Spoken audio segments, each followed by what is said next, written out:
So what are some of the main differentiators between good and successful candidates in a job interview? And I prepared the list with 10 such things that from my experience will make a difference in your job interview process. And the first one is to make sense. And while it's straightforward to understand what I mean by this, it's probably not as straightforward to achieve this. The second one is to literally tell your story in a job interview, and this is often achieved by you preparing a couple of these stories with the main highlights from your career, to also knowing your strength and selling yourself on your strength, and literally raising the quality of these stories continuously, starting with, for example, testing yourself with lists of the most commonly asked questions. Number 3 here, in a job interview, it's very, very important that you listen, that you really develop your listening skills, because oftentimes your interviewer will guide you through the process and will not only guide you, but will tell you when you're right or when you're wrong. In this process, you only have to listen carefully to what they're actually saying.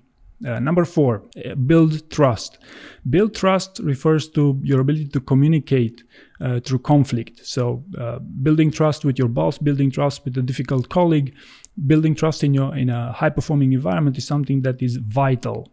All these high-performing companies will test your ability to develop trust in a working relationship. So you should, even if it's not tested as per se, even if the questions do not imply do not specifically use the word trust, it is something that it's 90% of the time tested in these job interviews. Number 5, smile and be positive. Positivity sells, energy sells in a job interview. Put yourself in your interviewer's shoes. Would you like to work with someone with a negativist, even if it's a virtual relationship? I bet you don't. Number 6, quantify. Quantify refers to the fact that whenever you're giving an answer to any question, you could always use some better ways to quantify the information that you're talking about. I'm not talking here only about the results, to use numbers in the results. I'm also talking about when you present a situation or present the scale of a project.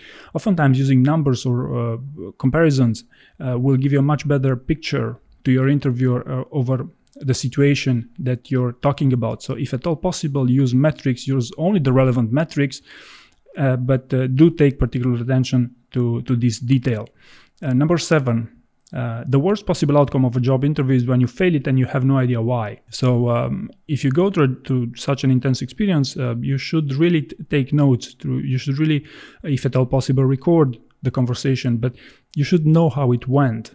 Even if you don't know immediately after that interview, but you should really take your time, set some time aside to properly digest all this information and really find out where you must improve or what was the situation. Maybe it's just a temporary thing that they found someone exceptional and they will call you back, but you must really know what happened, what actually happened during that interview, why it wasn't perfect. That's the main takeaway of this one. Number 8, think outside the box. So interviewing is a journey far from being a destination. Even if you get your dream job, the average tenure, the best candidates will stay only for average of 5 years in their role. So after 5 years, you have to interview again with a high-performing company, hopefully. So by keeping notes and by understanding that the better you become at behavioral interviewing, the better your chances to actually get your dream job over and over again. And this does actually happen. Number 9, self-assess. Self-assess is something that is easier said than done. And I know from my coaching experience that it's often not enough for me to spend 1 hour with someone to know exactly where they are in the journey. So that's why I know you should literally take your time to self-assess and even role play with someone or find other methods. You'd understand whether you need 3 days or 3 months to prepare for a job interview. But if you don't know where you are, you cannot know actually where you're going with these things. So that's why self-assess is very important. And last but not least, be paranoid. The best candidates that I know applying for rather senior roles were always paranoid in their preparation. And they're always, pushing the bar, pushing the limit on every occasion. How can I make my answers better? How can I improve my presence in a job interview? So these are the things, that will get you through a successful job interview. And hopefully you found this interesting.